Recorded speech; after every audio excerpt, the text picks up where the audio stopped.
When I was young, me and my friends used to play in these grasses and this dirt.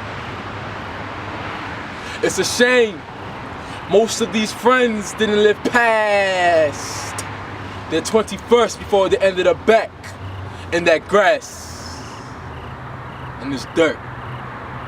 We went from 40 acres in the mill to 40 Glocks and fools to the poetry of Langston Hughes and Nicky Giovanni to the poetry of Lil Wayne and Nicki Minaj. See, I don't quite understand that psychology. I mean, how can you call yourself a Barbie when a Barbie skin complexion and hair texture ain't the same? That's how ours be. I grew up watching Bill Cosby. I used to dream the dreams he dreamt. I wanted a wife that was a lawyer and 5 kids who were clean as well. Even moved to New York, but to live in Queens instead. But you see, I came to college, I changed into this different world, and you see, my dreams, it fell. I found out how hard it was to get a job if I didn't look like the average Tom Sawyer. How hard it was to find a black woman, a beautiful black woman with the aspirations to become a lawyer. What was the point of becoming a doctor if there was no chance for a cure for cancer?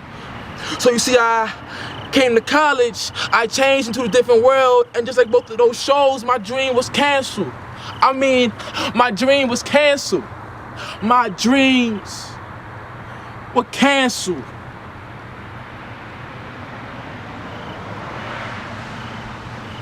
How can you know motivation if you don't know the definition?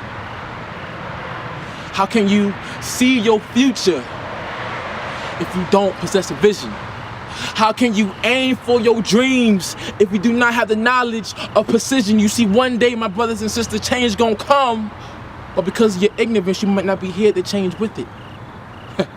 See, motivation is a word that is commonly overlooked. It's in the bubbling, melting pot. The word misunderstood. It's been there so long, the word is so overcooked. Motivation takes it so good. And there's a Martin and Malcolm and Thurgood. But you see, 40 years later, 40 years plus, black people, we are 40 years greater. For 40 years, that word motivation has been untouched. So since black people couldn't dig deep into this bubbling, melting pot, the word misunderstood, and scrape off motivation from the bottom with our spoons, we found replacement words like welfare and handouts that taste like excuses. Black people ate these words until the bacteria from these words gave us pimples. So now when we look into the mirror, we literally have to face these words. Now let's hate these words. Poverty, depression, hate these words. Robbery, digression, hate these words.